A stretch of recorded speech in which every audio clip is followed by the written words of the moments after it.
Así. Ya, perfecto. Conductores eléctricos. Ahí, por allá mismo. Conductores eléctricos. ¿Qué es un conductor eléctrico? ¿A qué le llamamos conductor eléctrico? ¿Cómo reconocemos un conductor eléctrico? ¿Qué característica tiene un conductor eléctrico?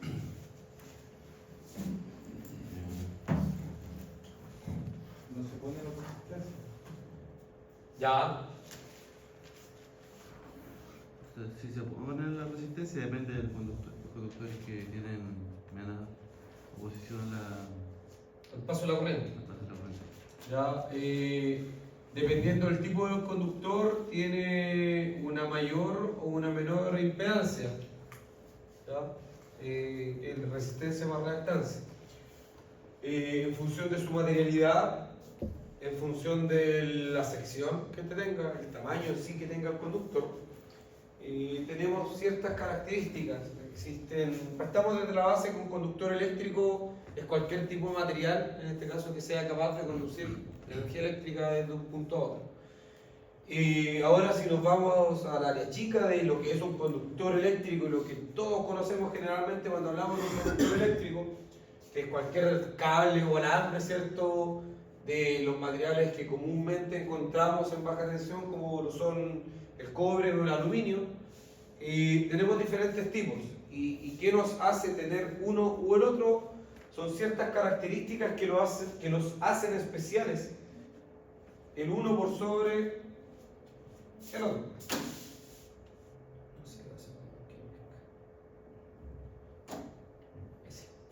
Ya, entonces, se aplica este concepto a todos los cuerpos que son capaces de conducir desde un punto a otro la electricidad o la energía eléctrica.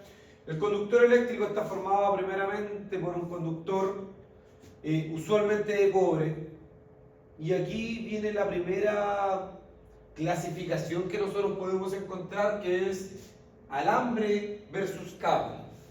¿Ya?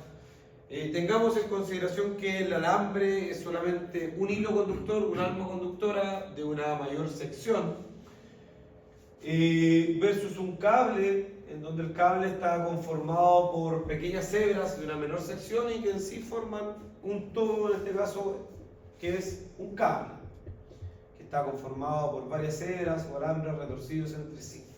Los materiales más utilizados en la fabricación de los conductores eléctricos son el cobre y el aluminio. Si bien ambos metales tienen una conductividad eléctrica muy buena y hay otros que tienen una mejor conductividad, como por ejemplo el oro, pero hacer conductores de oro sería impensable. ¿Ya? El cobre constituye el elemento principal en la fabricación de los conductores por sus notables ventajas mecánicas y eléctricas. El uso de uno u otro material como conductor dependerá de las características eléctricas, es decir, la capacidad para transportar corriente, las características mecánicas, es decir, su resistencia al desgaste y qué tan maleable es, y del uso específico que se le quiera dar y del costo. Estas características llevan a preferir al cobre en la elaboración de los conductores eléctricos en baja tensión, del tipo aislado, idealmente. El tipo de cobre que se utiliza en la fabricación de conductores es el cobre electrolítico de alta pureza del 99.99%. Dependiendo del uso que nosotros le vayamos a dar, puede presentarse los siguientes grados de dureza o temple: duro, semiduro y blando o recocido. ¿Ya? Y aquí apuntamos a qué tan rígido es el conductor al momento de trabajar con él.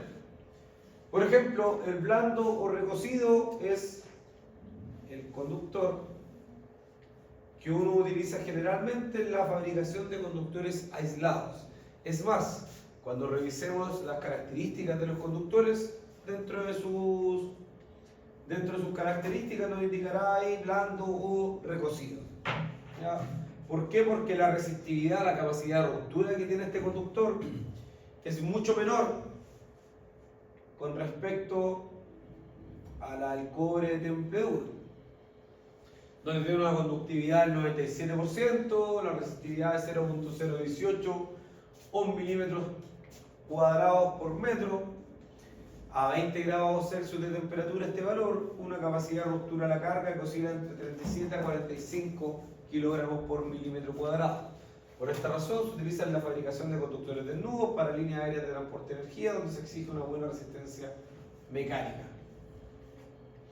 El cobre de temple blando, conductividad del 100% con respecto al cobre puro, una resistividad de 0.01724 ohms milímetros cuadrados sobre metro, a 20 grados Celsius de temperatura y una capacidad de ruptura que oscila entre los 25 y los 30. Me comí el 30. 25 a 30 kilogramos por milímetro cuadrado. Como es dúctil y flexible, se utiliza en la fabricación de conductores aislados. ¿Ya?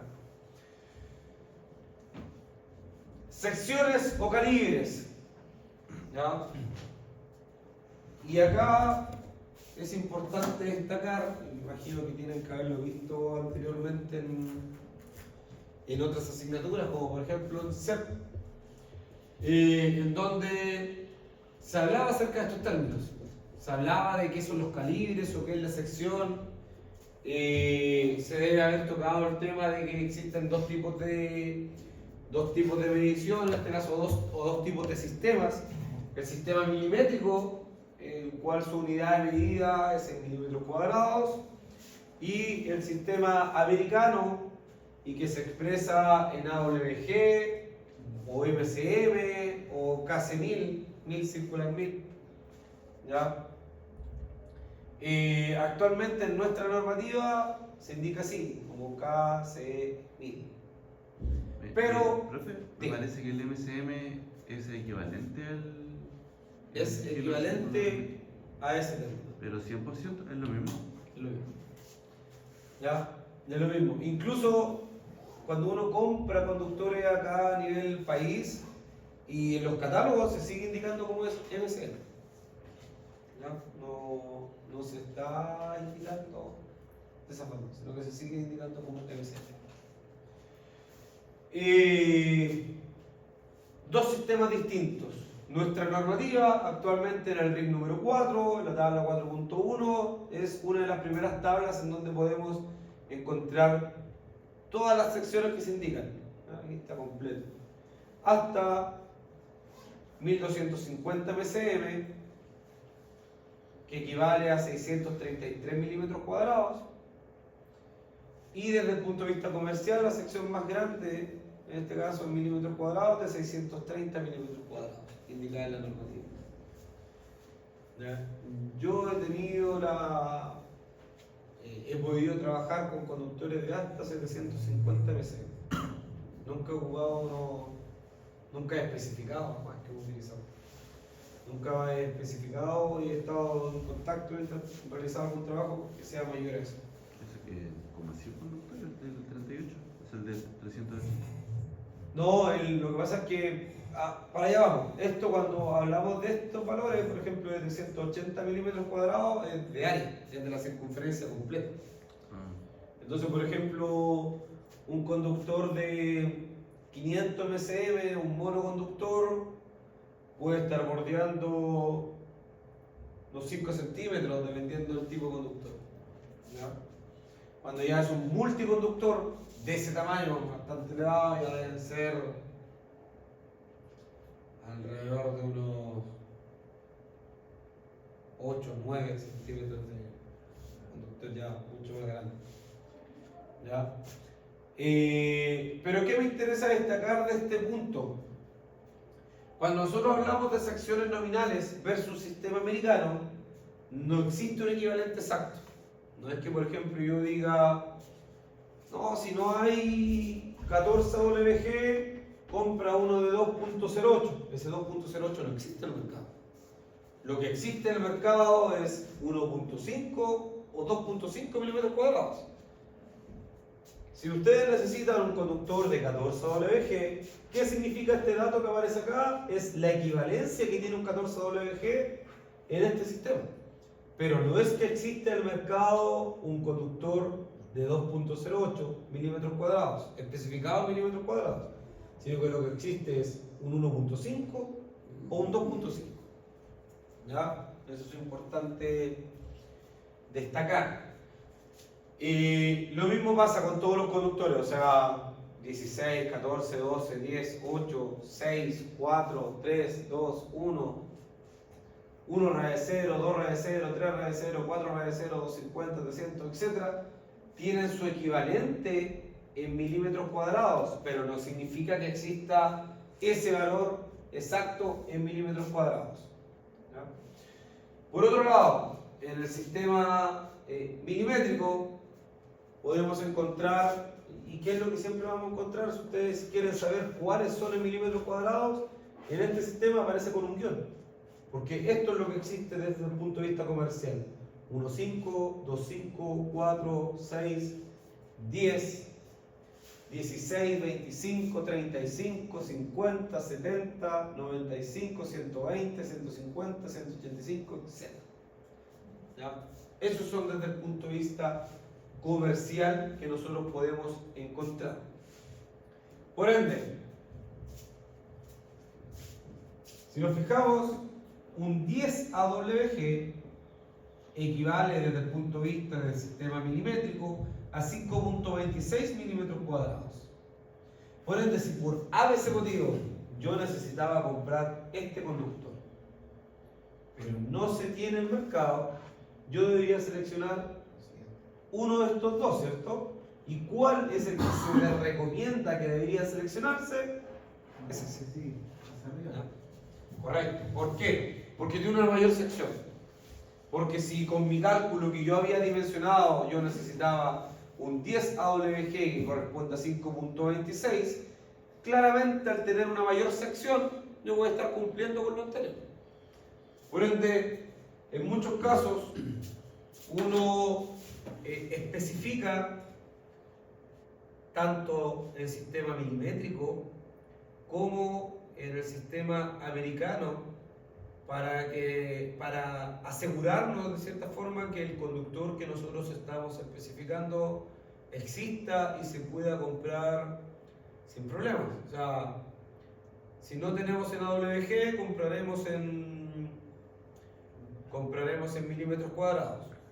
¿Ya? Y en muchos de los casos lo que uno desarrolla es lo siguiente.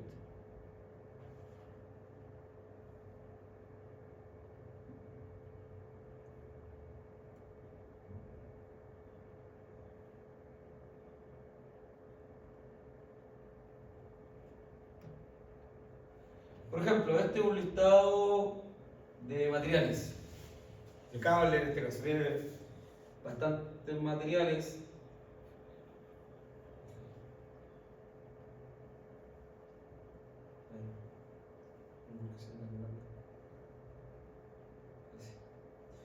Tiene bastantes materiales, pero me interesa indicar, por ejemplo, en el caso de los conductores. Por ejemplo, en el caso de los conductores, acá se trabajó de dos formas. La primera son conductores que se solicitan netamente en sistema en AWG, ¿ya? Y se indica explícitamente, oye, esto es lo que yo necesito. Y hay otros conductores que tenemos la libertad, la flexibilidad de que puedan ser tanto en milímetros cuadrados como en AWG. Ejemplo, el ítem 3, cable de fuerza multiconductor flexible de cobre aislado con una tensión de servicio de su aislación de 0.6 y 1 kV, con una temperatura de servicio de 90 grados Celsius, con aislamiento de XLPE, con un recubrimiento exterior de PVC, apto para uso en escalerillas, portaconductores, chaqueta color negro y hebras coloreadas rojo, blanco y verde. Configuración 1×3 de 10 AWG o en su defecto 6 milímetros cuadrados. ¿Ya? El 10 AWG, como lo estábamos revisando recién, corresponde a 5.26 milímetros cuadrados. Pero si no tiene un 10 AWG, necesito en este caso que sea una sección mayor, que serían 6 milímetros cuadrados. Lo mismo abajo, el ítem 4, misma historia, todo tal cual, pero en vez de un 4 AWG, nosotros necesitamos un 25 milímetros cuadrados. A diferencia de, por ejemplo, los conductores que están arriba, que son de media tensión, en donde yo sí o sí necesito que sean en AWG por temas de diseño de la planta en donde se están instalando deben ser en ese formato. Yo, por ejemplo, cable de fuerza, monoconductor de media tensión de cobre aislado, una tensión de servicio de 15 kV, su aislación al 100%, su aislamiento XLPE-TR y recubrimiento exterior de PVC, apto para uso en escalerillas, chaqueta color negro. Un monoconductor de 4 rayas 0WG. ¿Ya? Entonces, nosotros deberíamos ser capaces de poder entregar eso. ¿Para qué? Para que cuando nos lleguen,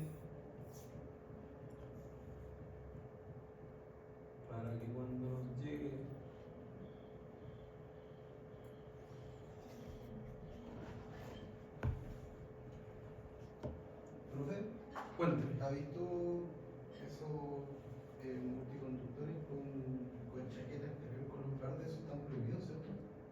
Lo que pasa es que Porque en un momento llegaron así como por el tema de que eran, libre de halógeno. claro, y eran identificados así como...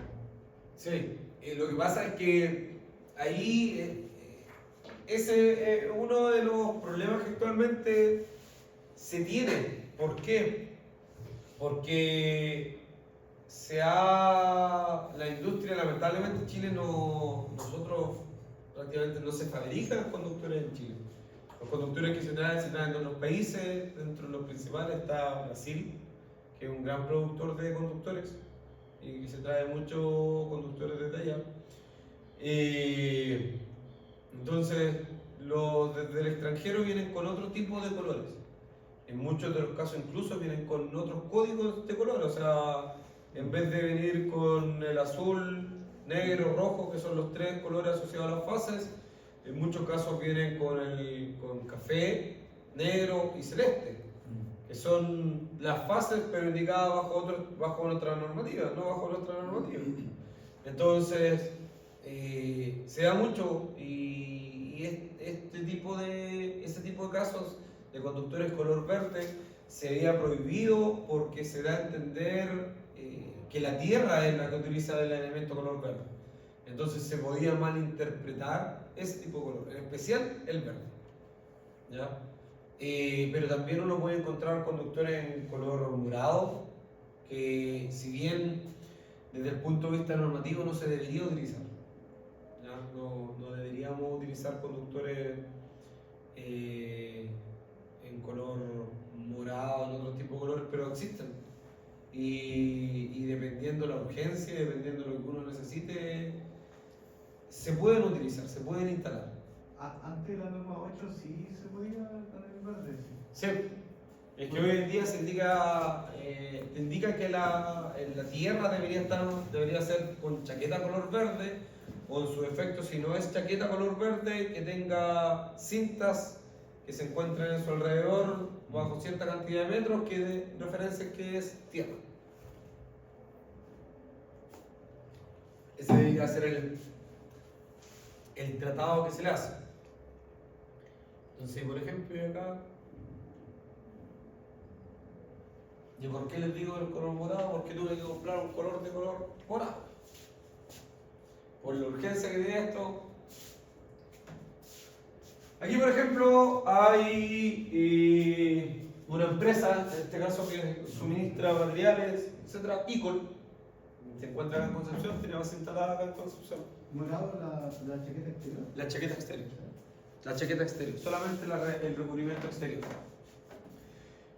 Nos suministró en este caso conductores, cables de control, RZ1, K, 4 conductores de 10 AWG con el interior todos los colores, chaquetas color negro, pero numerados, asociados a cables de control. 4 por 10 AWG. En este caso él nos suministró en 10 AWG. Pero nos suministró cables de fuerza que son libres de halógeno, que son en color morado. Entonces acá nos suministró, si bien acá nos dio una AWG, que era lo que nosotros estábamos solicitando, acá como le habíamos dado la libertad de que fuera 4 milímetros cuadrados o 6 milímetros cuadrados, para el otro caso, ellos nos indicaron, nos vendieron este tipo de conductor. 6 milímetros, un multiconductor de 13 hebras de 6 milímetros cuadrados, el exterior color morado, pero en su interior cada uno de los conductores se encuentran de acuerdo a lo que nosotros le habíamos indicado. O sea, se le indicó rojo, blanco y verde. ¿Ya? Rojo para la fase, en este caso se conectaban los circuitos en la fase S, el blanco para el neutro y la tierra de protección en color verde. ¿Ya? Entonces, cumplen con lo que uno está indicando. Lo ideal hubiese sido que esto hubiese sido color negro. Ese que decía usted del código de colores que traían celeste, café y creo que era Celeste, amarillo, café ¿no? y... Amarillo. Lo que pasa es que cuando traen el otro color es verde amarillo. Se supone que es verde amarillo que apunta a la tierra. El café vendría siendo la fase. El café vendría siendo la fase. Correcto. Y eso igual confunde porque, por ejemplo, el azul es una de las fases. Así es. El tema es que, por ejemplo, todos los equipos actualmente chinos vienen con ese código color. Ustedes revisan un equipo, una luminaria, por ejemplo, una luminaria, pum, lo van a encontrarse con el café, el azul y el verde amarillo. Con las zapatillas. ¿Sí? Y vienen con ese código color. Entonces, como todo hoy en día viene desde el extranjero, vienen con código colores que en nuestro país no están normalizados. Pero que el país y la superintendencia, en este caso, la SEC, valide, certifica e indica, oye, esto cumple. A pesar de que en su interior no venga con los colores que corresponden. Es contradictorio. Pero al ser un equipo, se supone que al ser un equipo que se sabe que es de procedencia extranjera, que cumple si bien con la normativa que rigen en ese país en donde se fabrica, acá le hacen las pruebas de rigor, ¿cierto? Etcétera, y se valida, se acepta, se entrega su certificado, su código QR, ¿cierto? Y se valida, se certifica que esto cumple con los estándares y protocolos de la SEC. Entonces, para esos casos, la SEC indica, oye, yo te acepto esto, pero todo el resto de la instalación que diseñamos nosotros acá en nuestro país tiene que cumplir con la normativa. Es decir, nosotros podemos conectar un circuito en donde nos venimos con las fases, por ejemplo, en color rojo, neutro en blanco y tierra en verde. Tendríamos que en este caso conectarlo al equipo de iluminación en el rojo con el café, el blanco con el celeste y el verde con el verde amarillo. Pero se acepta, la SEC lo certifica. Entonces, si uno cambia los colores, o sea, con la instalación no pasa nada. O sea, en caso domiciliario para este tipo no pasaría nada. Claro. Uno si conecta, por ejemplo, o sea, desde el punto de vista de funcionamiento no pasa nada. Claro. Si nos vamos ya un poco más arriba desde el punto de vista de polaridad, estaríamos con una polaridad negativa, de cierta forma. Porque en nuestro equipo, en nuestro circuito, si bien nuestro circuito estaría bien, pero nuestro rojo, nuestra fase estaría ingresando por el neutro del otro equipo. Entonces, en vez de tener la polaridad normal de la circulación, estaría ingresando por el otro lado. Pero para casos monofásicos cumple, o sea, va a funcionar el equipo. No va a haber problema. Pero si viéramos polaridades, ahí habría una detección de polaridad inversa en este caso. ¿En la conexión de motores? Sí, no, en la conexión de motores ahí tenemos que... Ahí hay que ser riguroso en motores ya trifásicos porque conectar de... ¿Un compresor, por ejemplo? En circuito, en un motor, ya puede ser que el motor gire en sentido contrario y... Te cambia todo. Sí, y cambia el proceso en sí. Nosotros alimentamos un motor para un proceso, o sea, nosotros llegamos y alimentamos a un equipo eléctrico, pero eso tiene todo un proceso detrás. Por lo general los motores están conectados o son bombas, a bomba en sí, a ventiladores, centrífugos, entonces ventiladores de tiro inducido. Entonces, nosotros alimentamos un equipo que tiene un funcionamiento detrás, o sea, y ahí es lo que conversábamos anteriormente, que esto es un trabajo entre disciplinas. Nosotros alimentamos un equipo Pero hay otra disciplina que estaba antes que nosotros, en este caso asociada a la parte mecánica, donde ellos realizan todo el trabajo de piping, de las cañerías, de la bomba, etcétera, y nosotros llegamos al equipo. Nosotros alimentamos el equipo, pero quienes instalan ese motor, etcétera, son ellos. Y ellos a su vez están realizando la instalación de acuerdo a lo que le indica otra especialidad, que por lo general son los procesistas. ¿Ya? Los de la especialidad de procesos son los que ven todo el diseño de, oye, este fluido tiene que ir por acá, el caudal de esto tiene que ser tanto. Entonces, son ellos los que realizan y nosotros le damos de cierta forma vida a la instalación. O sea, se energiza la instalación, se le da vida para que pueda generar y realizar los trabajos que se requieren. Profesor, Cuéntame. pero los planos de control especifican solamente los colores, porque si está libre el color, Sí. entonces uno se manipula y ya hasta que viene va a ser complicado.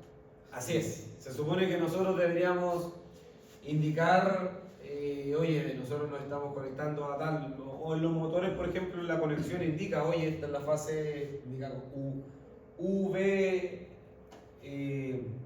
o RST, o línea 1, línea 2, línea 3, lo va indicando en los motores. Entonces, nosotros deberíamos conectarnos en función del conexionado que tiene el motor. ¿Ya? Hay transformadores también, igual es complicado porque tenemos una secuencia. Así es. En los transformadores también están indicados en sus cajas de conexiones como H y X, generalmente están indicados los transformadores, el lado de alta, el lado de baja, o el primario y secundario, porque muchas veces es baja tensión, pero existe un primario y un secundario. Entonces, la idea es poderlo conectar, y ahí es donde es importante el tema de los colores. Y si no existen colores, de que Ahí está todo negro, ¿no? se marquen todos de la forma correcta, o sea, que a lo menos exista una identificación de los colores que se están utilizando, porque si no, no...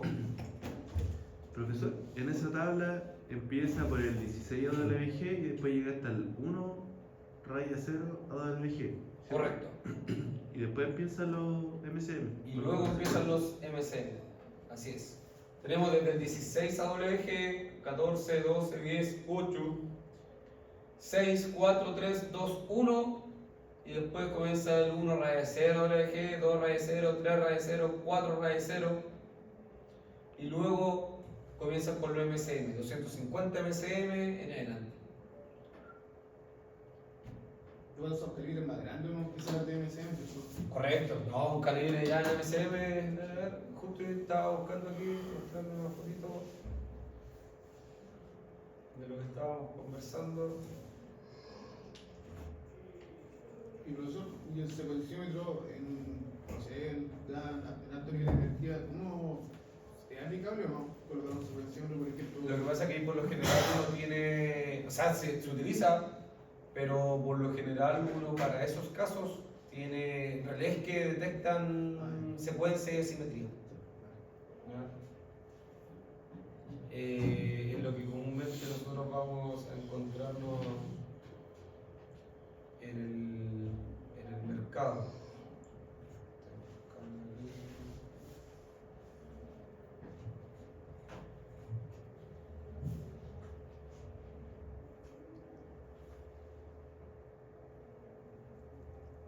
Por ejemplo, este es un caso que nosotros realizamos.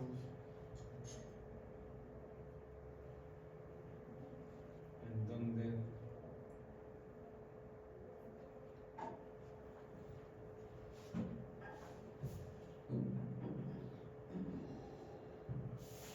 si se fijan, Eso es directo, ¿no? estos son de 500 mc, son monoconductores de 500 mc. Son 6 conductores que están llegando a las barras. Aquí, ahí está. Son 6 conductores que llegan a las barras de un subgear. Y que lamentablemente, cuando hicieron las terminaciones, ni siquiera tenían colores. No van con color. ¿Y qué fue lo que se les ocurrió? Sí. No, ni siquiera le pusieron cinta. Lo rayaron con corrector. Ahí. R, S, T. Ya, ahí llega la fase R, la fase S, la fase T. Ya, entonces.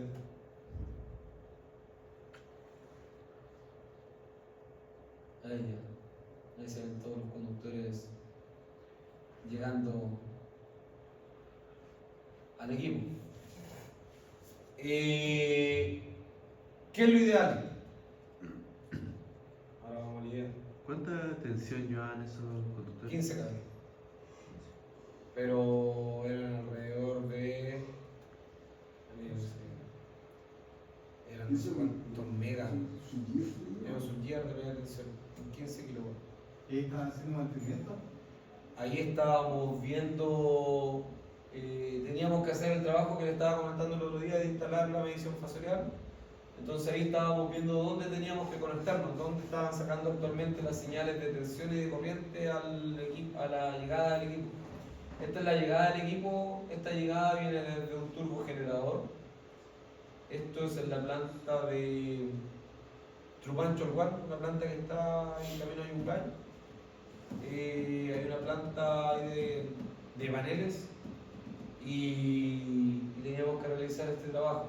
Entonces, ¿Tenía que hacer ahí que conectar? no, acá teníamos que incorporar, sacar de una derivación para poder obtener una señal de incorporar unos transformadores de potencial e incorporar unos transformadores de corriente. Entonces estábamos viendo dónde instalar. ¿Y la pega que hace el estudiante lo que hace ahí? Es como montarse de qué? ¿Cómo? Ese ensamblaje, o sea, lo rojo. Subgear. Ya, ¿dónde? O sea, habla del subgear. ¿Para qué funciona eso? Ese gabinete, ¿no?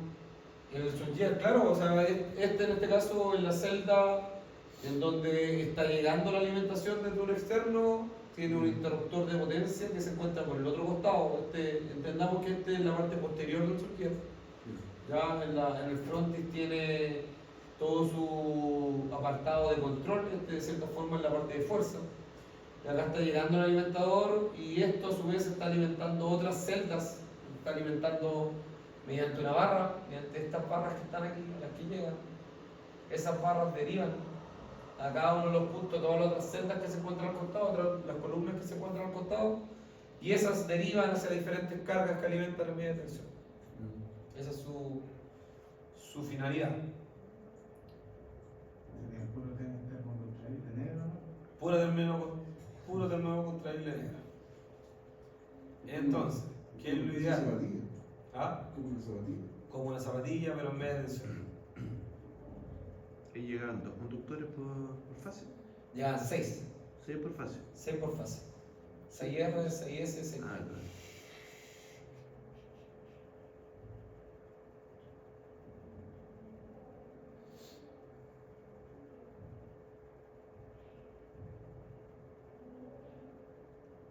Entonces, ¿qué es el ideal? El ideal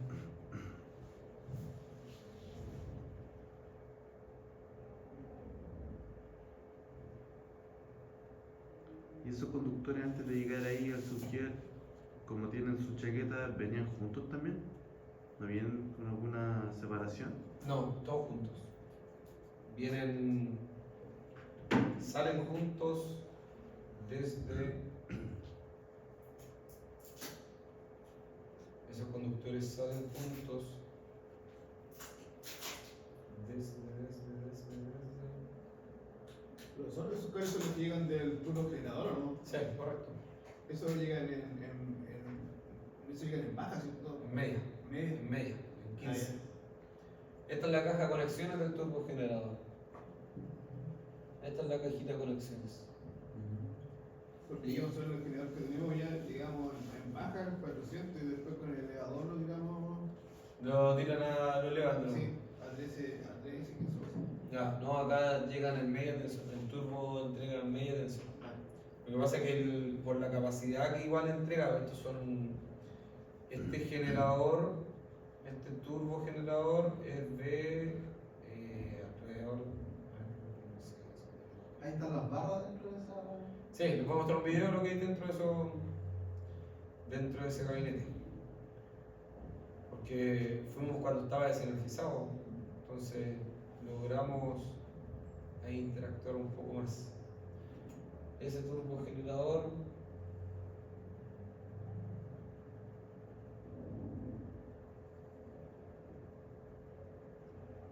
es de 38 kV, 38.75 MVA. Ya, entonces en 13.2. Los conductores son de servicio 15, pero la línea en sí es de 13.2. Y no, es grande, porque tiene que llegar en media tensión. Sí, en media tensión ya son 6 conductores por fase, en baja no, ya habría que tender barras prácticamente para poder llegar. Es que tengo yo de 1.4. Ya. No, de MB, no, megawatt. Y lo que les iba a mostrar al interior de esto. En el interior, ¿qué es lo que tienen estos monos extraños?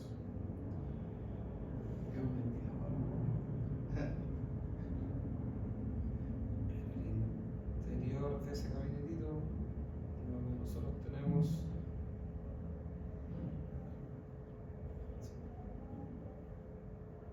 Ya, ahí está el panel.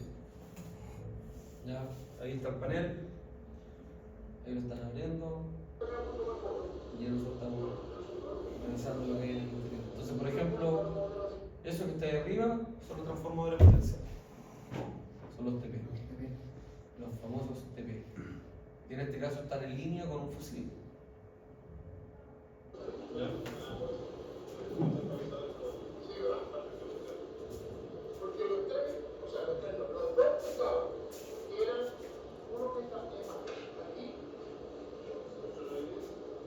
Esto a su vez está en línea con pararrayos. ¿Cuántos son pararrayos?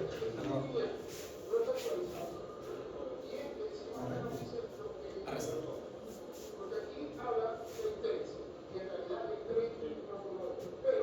Y hay un colega hablando de...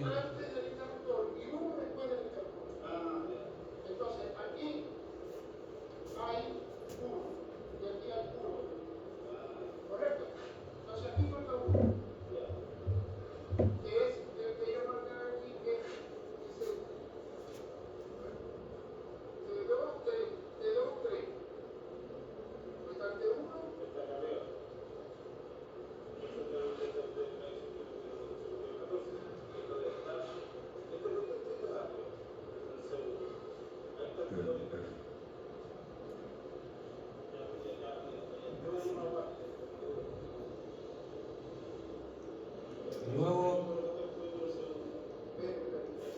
aquí grabo la... Ahí estaba tratando de buscar el modelo de los TP, pero no estaba. Seguramente estaba en la parte o arriba o en la parte posterior acá. ¿Está energizado? ¿Ah? ¿Está energizado? No estaba energizado. No, estando energizado no se podía.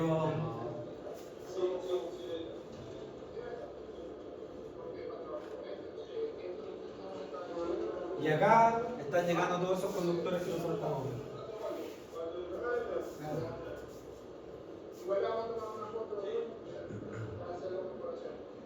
Se ve la secuencia de montaje, ¿cierto? Después ya tienen que montar todo. Lo que pasa es que a esa área, a la parte posterior, tienen acceso por la parte posterior. Por atrás tienen acceso a esa área.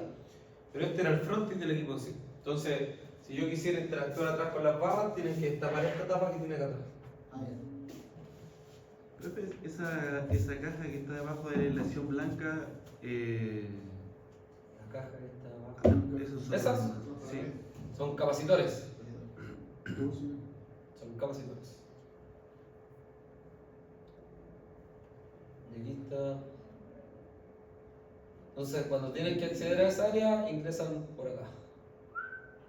Y abren para poder acceder a las barras y todo lo que necesitan. Ahí está la ¿Eso se le hace cabeza. mantenimiento? Le hacen mantenimiento una vez al año. cambian una. Ese es un punto. O sea, más que cambiar algo, lo miran, sí, está bien, sí, le pasan un pañuelito, lo limpian ahí, polvo que puede existir, chao. Factura. Porque, y en el mejor de los casos, realizan algún apriete de torque, verificar torque, que se encuentre todo bien conectado, que no existan puntos flojos. Pero más que eso, Es que se nota el tiro los puntos flojos. sí. No, lo que pasa es que el problema de estos equipos es que son equipos antiguos. O sea, ese equipo tiene 30 años y nunca le han cambiado nada. O sea, el equipo, buena calidad. ¿Por vibraciones no sueltan? No da. Lo que pasa es que este está dentro del edificio, este es el edificio completo del turbogenerador y esta es la caja de conexión y el turbogenerador se encuentra sellado. ¿Hay que sellar? Entonces, si bien hay vibraciones en el área, pero esas vibraciones no se encuentran, no la obtiene el equipo. Así ya está el turbo. Entonces, si este equipo hubiese quedado en la plataforma, hubiese tenido las vibraciones. Pero las dejaron acá en el edificio abajo, pero directamente sobre el radial, sobre la fundación de la estructura. Y ahí la pega que un eléctrico o ingeniero eléctrico. No tiene. ¿Cómo? Es una pega, la pega que uno como ingeniero eléctrico es que tiene que crear Sí, tendría que un ser. flujo de los. No, o sea, nosotros acá desde el punto de vista eléctrico tenemos que todo ese equipo es nuestra responsabilidad. O sea, cómo se alimenta desde el punto de vista de cómo llegan las escalerillas, cómo llegan los cables, cómo ingresamos al equipo, verificar que el equipo haya quedado sellado, que no puede ingresar una gota de agua en el interior, ¿ya? Que haya quedado realmente estanco. Una vez que están diseñadas las canalizaciones, verificar que los cables que estamos tendiendo por ahí cumplan con todos los criterios de diseño, que estén dimensionados correctamente para la corriente que necesitan transportar, para la caída de tensión con la cual máximo pueden obtener y para el cortocircuito máximo al cual van a estar expuestos, que cumplan. Luego, bueno, esto viene diseñado por proveedor, pero también es responsabilidad nuestra saber de, oye, los TPs que hay en el interior son de tales tipos, por qué son de este tipo, si hay que modificarlos son de tal tipo. Cuando usted dice que tienen que revisar, por ejemplo, la cantidad de la magnitud del cortocircuito que las protecciones vayan a soportar, ¿eso se hace por placa tanto de la protección como de los conductores? ¿O usan un software para simularlo? Con respecto a las protecciones, se verifica que la protección en sí sea capaz de el nivel de cortocircuito o corriente de ruptura, que se le llaman las protecciones, sea las necesarias para cubrir el cortocircuito que va a existir en la línea. Pero también se hace un estudio de cortocircuito donde nosotros validamos que el diseño en sí es capaz de soportar la falla máxima que puede existir en el circuito. Y con respecto a los conductores se necesitan calcular para verificar que el cortocircuito que puede ser transportado, la corriente de cortocircuito que puede ser transportado durante ellos, no vaya a ser tal que va a sufrir daño en la aislación. O sea, cuando nosotros verificamos el cortocircuito en los conductores, porque llevado un poco lo que nosotros vimos en protección, nosotros veíamos que había que calcular la impedancia y respecto a eso iba a ser la magnitud del cortocircuito, pero en la realidad, ¿cómo se ve? de la misma forma, o sea, en función de la impedancia, pero para calcular cuánto es el cortocircuito que nosotros vamos a obtener, se calcula de la misma forma finalmente para saber, oye, cuánto es la corriente que va a circular por este conductor. Pero luego viene la etapa en donde nosotros tenemos que dimensionar el conductor. Porque claro, ustedes calculaban el cortocircuito, con protección. Ustedes calculaban el cortocircuito, tenían el valor de corriente de la falla, ¿ya? Pero no dimensionaban el conductor. Ustedes calculaban y coordinaban las protecciones. Pero ahí hay un hilo conductor, en este caso, que tiene que cumplir con que la coordinación de protecciones, tanto de ustedes, para soportar el cortocircuito y el tiempo que va a estar expuesto a ese cortocircuito, el conductor tiene que ser capaz de soportar. Entonces, lo que uno verifica, ¿y qué es lo que causa un cortocircuito en el conductor? ¿Qué es lo que causa el cortocircuito del conductor? ¿Qué genera la corriente? La temperatura, ¿Cierto? Entonces, el cobre en sí va a ser capaz de soportar el cortocircuito. Tendría que ser un cortocircuito extremadamente elevado para que el cobre se comenzara a quemar o se pusiera negro, como en muchos casos. Entonces, el conductor, el alma conductora, ¿ya? El material de cobre, va a ser capaz de soportar el cortocircuito. Pero ¿qué es lo que nosotros protegemos en un cortocircuito? En un conductor aislado, es su aislamiento.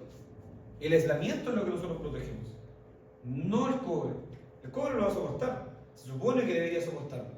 Pero lo que nosotros buscamos proteger es el aislamiento de cada uno de estos conductores. ¿Por qué? Porque si estos conductores se ven expuestos a mayores temperaturas a las cuales están diseñadas, claro, la primera vez no le va a pasar mucho. La segunda, la tercera, la cuarta vez, ya este elemento se va a comenzar a dañar, se va a comenzar a derretir. ¿Y qué va a causar que se comience a derretir este conductor? Que a la larga eso va a estar causando un cortocircuito. ¿Ya? ¿Por qué? Porque va a comenzar en algún punto, va a entrar en contacto con algún material, con algún metal, con alguna persona, con otra fase, y va a generar una falla franca, literalmente. ¿Ya? Entonces lo que uno busca al realizar el dimensionamiento no es cuánta corriente de cortocircuito va a soportar el conductor, sino que cuánta corriente es capaz de soportar para que mi aislación no se vea afectada. Eso es lo que nosotros buscamos en el criterio de cortocircuito, que lo vamos a revisar. Ojalá alcancemos a revisarlo hoy, lo veo difícil, pero lo vamos a revisar durante las clases. De hecho, eso es medible porque cuando empieza a fallar la aislación, uno incluso lo puede medir por fuera del control. Correcto, las aislaciones, hay pruebas de medición de aislación, donde uno verifica la aislación que tiene cada uno. Porque la termografía también indica más o menos si el cable está sobrecalentado. Tiene que saber los puntos fijos. Los puntos calientes. Sí. Así es. Hoy en día con la termografía uno puede ver cuál es la temperatura que tiene el conductor. Cuánto es la temperatura a la cual está expuesto. Otra consulta, Bien. ¿ocupan algún programa para eso? Para los estudios de cortocircuito, Sí. el ETAP por lo general, nosotros utilizamos el ETAP. No existe, muchas veces utilizan Exile o ETAP. O sea, ambos son válidos. Ambos tienen bastante sustento y bastante espalda, bastante.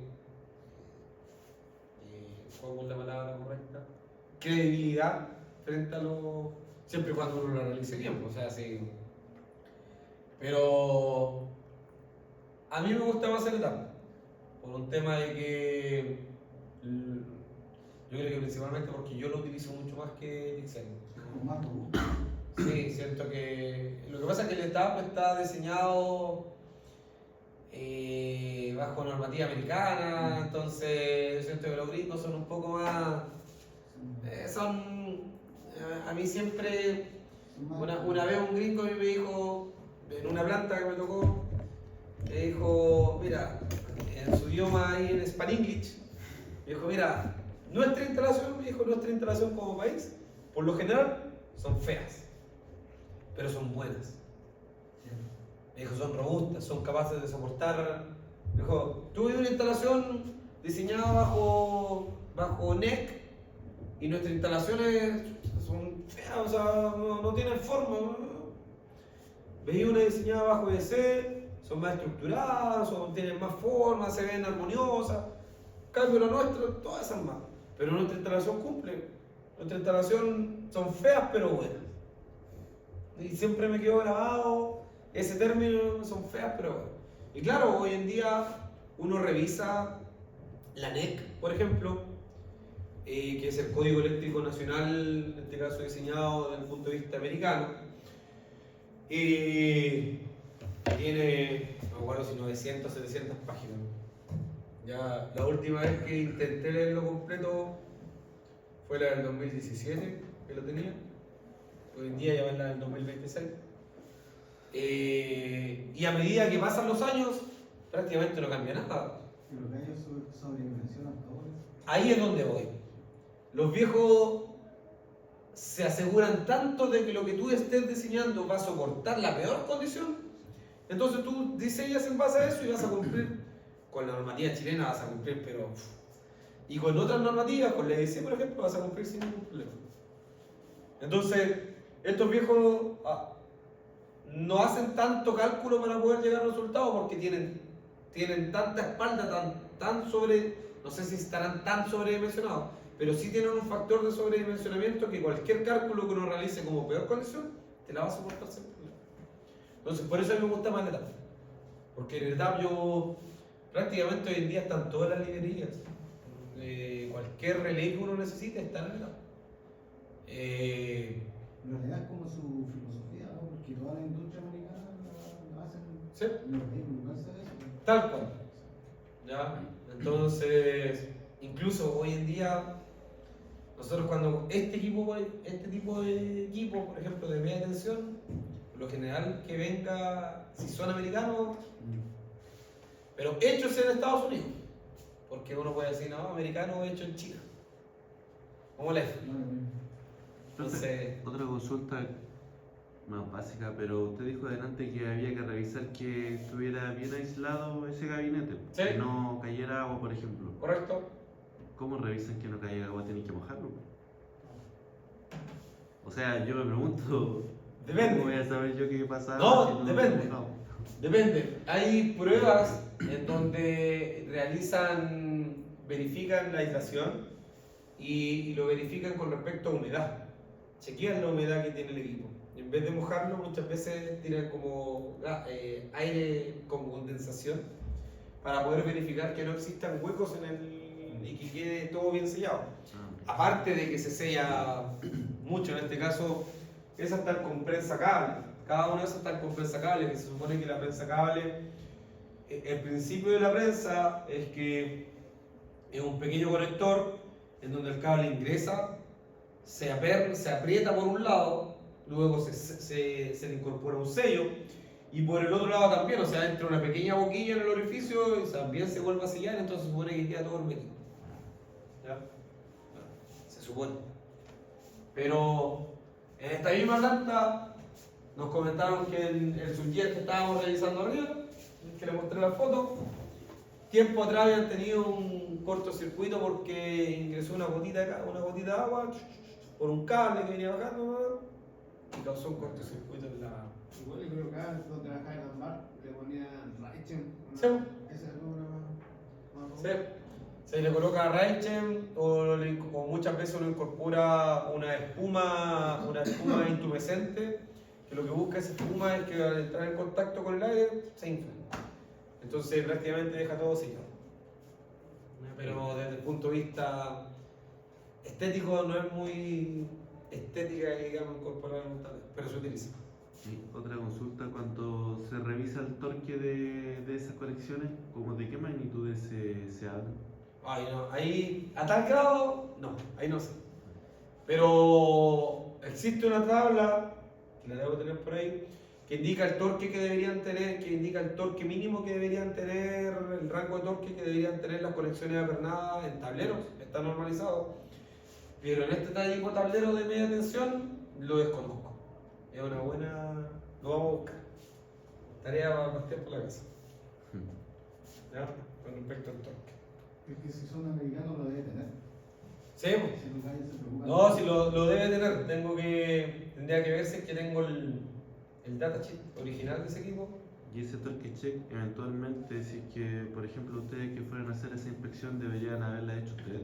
¿O No. tiene que hacerlo Personal de mantención.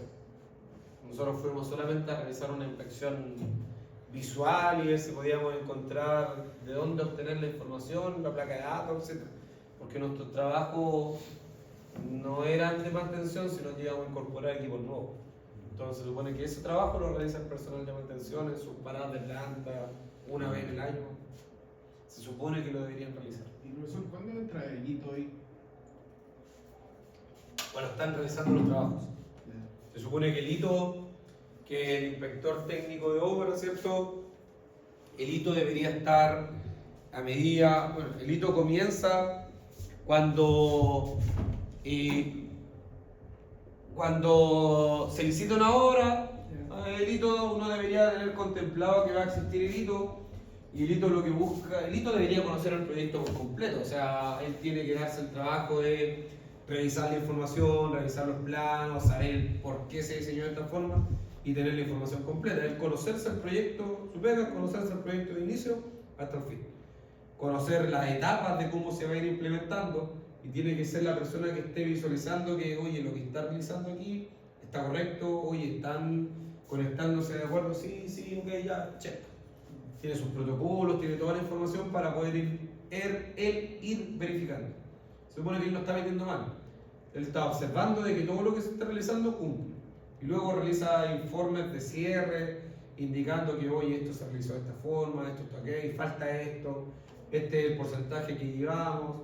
Esa es la pega del delito. O dar una definición cuando se necesite.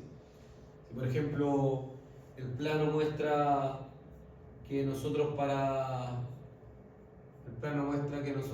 poder llegar allá a la esquina íbamos por el suelo, pero el viejo dice, chuta, oye, pero vais por el suelo y tapáis todas las mesas que tenías allá.